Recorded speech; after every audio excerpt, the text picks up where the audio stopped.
The selfish giant.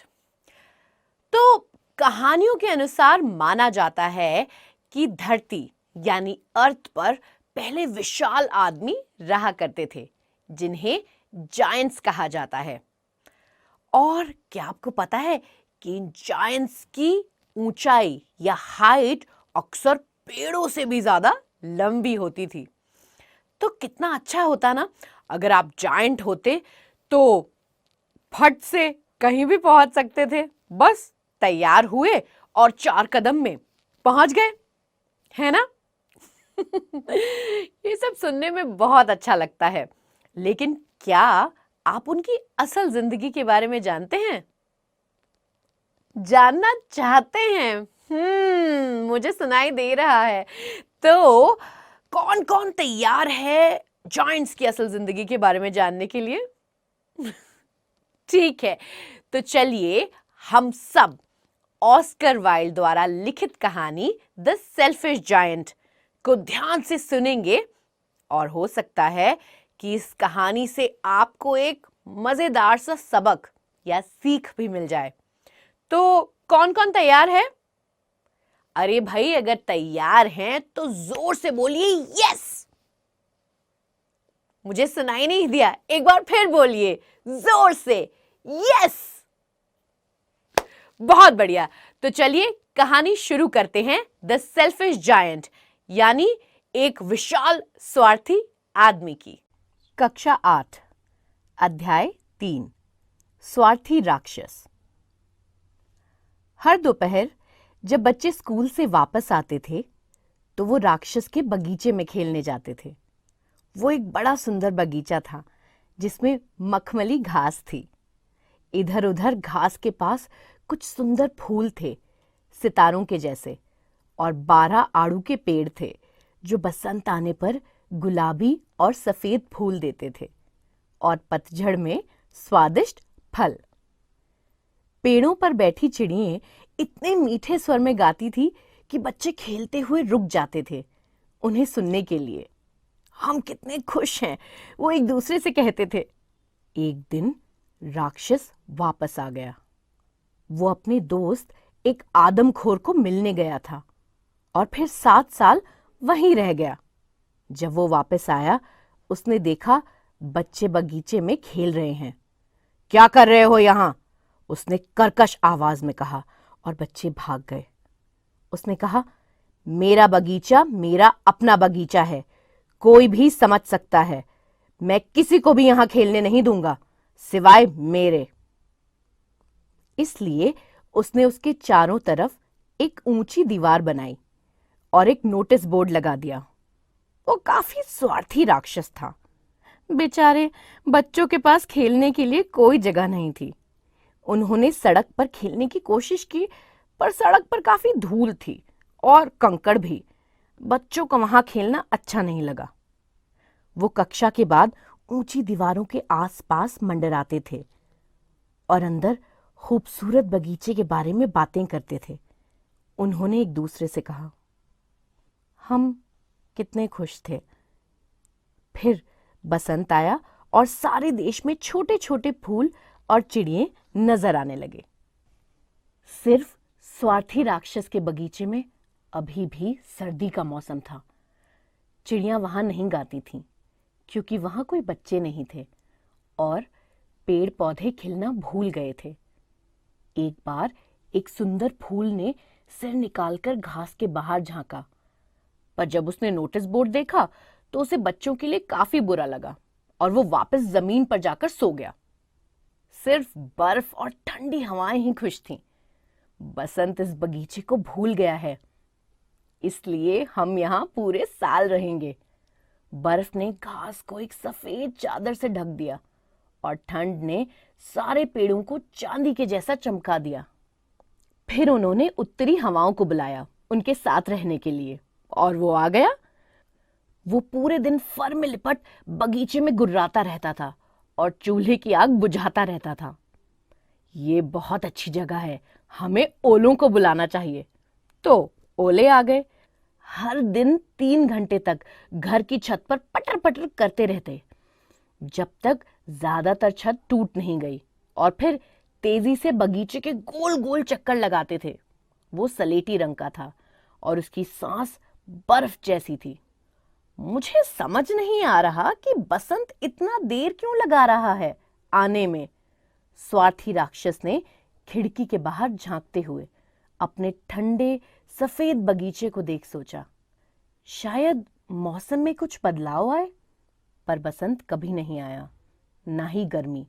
पतझड़ ने हर बगीचे में फल दिए, पर राक्षस के बगीचे को कुछ नहीं दिया। उसने कहा, ये बहुत स्वार्थी है। तो वहां हमेशा शीत ऋतु रही और उत्तरी हवाएं और ओले और सर्दी और बर्फ पेड़ों के चारों तरफ नाचती रही। एक दिन राक्षस अपने बिस्तर पर लेटा था जब उसने मधुर संगीत सुना। वो इतना मीठा स्वर था कि उसे लगा राजा के संगीतकार वहां से गुजर रहे हैं। वो सिर्फ एक चिड़िया थी जो उसकी खिड़की के बाहर गा रही थी। पर इतने समय बाद उसने एक चिड़िया को अपने बगीचे में गाता सुना कि वो संगीत उसे दुनिया का सबसे खूबसूरत संगीत लगा। फिर ओलों ने उसके सिर पर नाचना बंद कर दिया और उत्तरी हवाओं ने गुर्राना बंद कर दिया और उसे खुली खिड़की से एक भीनी सुगंध आई।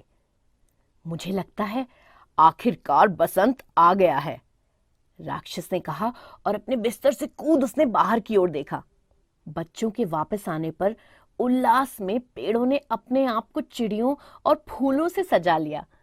अपने दोस्तों को देख राक्षस खुश था, खासकर एक छोटे लड़के को जिसको वो बहुत पसंद करता था। छोटा लड़का कहीं गायब हो बहुत देर बाद वापस आया। उसने एक अद्भुत दृश्य देखा। उसने एक छोटे से छेद से देखा जिससे बच्चे अंदर घुसे थे। वो पेड़ों की शाखाओं पर बैठे थे। हर पेड़ पर एक छोटा बच्चा बैठा था और बच्चों को वापस आया देख पेड़ इतने प्रसन्न थे कि उन्होंने अपने आप को फूलों से ढक लिया था और धीरे से अपने हाथ बच्चों के सिर पर फेर रहे थे। चिड़िए खुशी से उड़ते हुए चहचहा रही थीं। फूल घास से निकल बाहर देख हंस रहे थे। बहुत सुंदर दृश्य था। सिर्फ एक कोने में अभी भी सर्दी थी। वो कोना बगीचे में बहुत दूर था और वहां एक छोटा बच्चा खड़ा था। वो इतना छोटा था कि पेड़ की टहनियों तक पहुंच नहीं पा रहा था और इधर उधर घूम रो रहा था। बेचारा पेड़ अभी भी बर्फ और ठंड से ढका था और उत्तरी हवाएं उसके ऊपर गुर्रा रही थीं। कूद कर चढ़ जाओ छोटे बच्चे, पेड़ ने कहा और अपनी शाखाएं जितनी झुका सकता था झुका दी। पर वो बहुत छोटा बच्चा था। राक्षस ने जैसे ये देखा उसका हृदय पसीज उठा। मैं कितना स्वार्थी था। अब मुझे पता चला कि बसंत ऋतु यहाँ क्यों नहीं आई। मैं उस बच्चे को पेड़ पर बिठाकर दीवार गिरा दूंगा और मेरा बगीचा बच्चों के खेल का मैदान बन जाएगा, हमेशा हमेशा के लिए। वो अपने किए पर बहुत दुखी था, तो वो नीचे गया, धीरे से सामने का दरवाजा खोला और बगीचे में चला गया। पर जब बच्चों ने उसे देखा तो वो सब भयभीत होकर भाग गए और बगीचे में फिर से सर्दी आ गई। सिर्फ छोटा सा लड़का नहीं भागा, क्योंकि उसकी आंखों में इतने आंसू भरे थे कि उसने राक्षस को आते नहीं देखा और राक्षस ने चुपके से उसके पीछे जा उसे अपने हाथों में उठा पेड़ पर बैठा दिया और एक बार फिर से पेड़ पर बहार आ गई। चिड़ियां आकर गाने लगीं और छोटे लड़के ने अपनी बाहों को राक्षस की गर्दन के चारों तरफ डालकर उसे प्यार किया।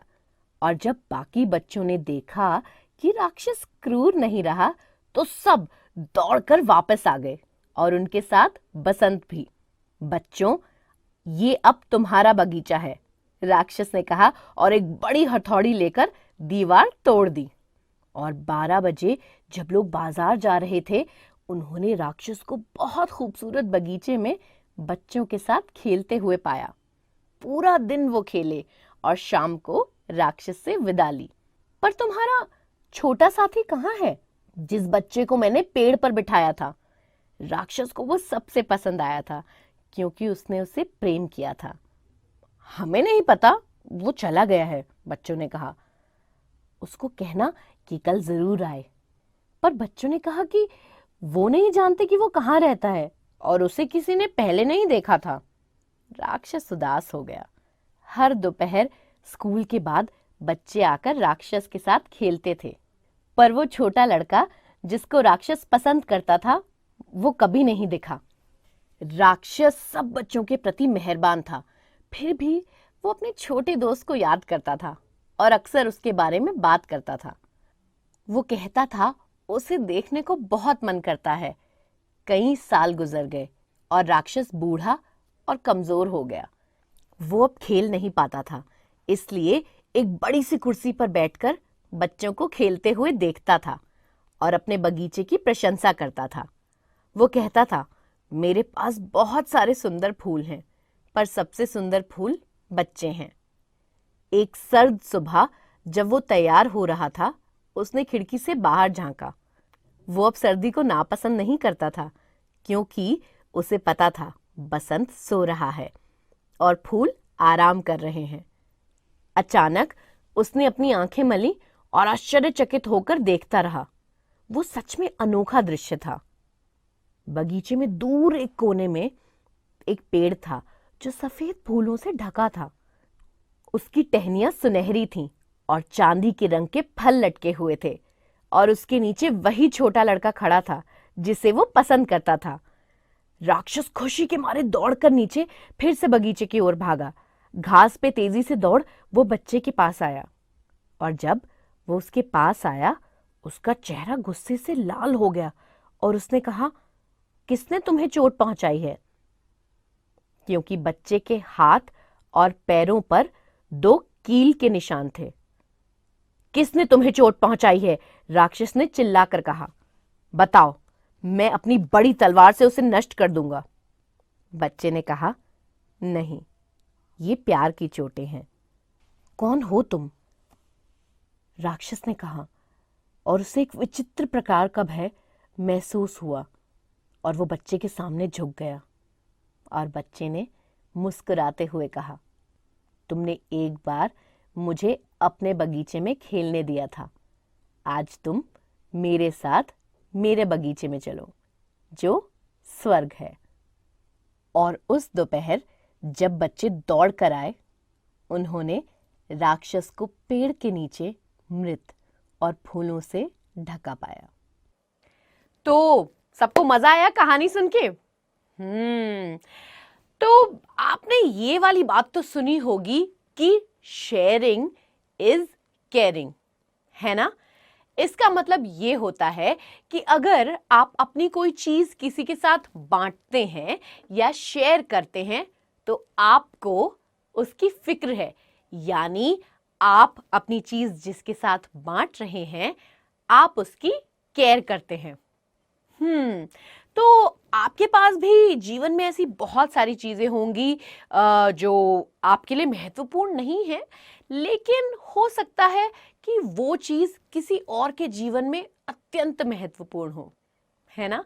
तो ये कहानी हमें जीवन में चीजें बांटने या शेयर करने का सबक देती है और ये बताती है कि अगर कभी भी आपके जीवन में आपको मौका मिले किसी ऐसे व्यक्ति से मिलने का जिसे आपके पास जो चीज है वो चाहिए या किसी भी प्रकार से आपकी मदद चाहिए, तो बिल्कुल संकोच मत करिएगा और निस्वार्थ रूप से उसकी मदद करिएगा या आपके पास जो चीज है उसे बांटिएगा।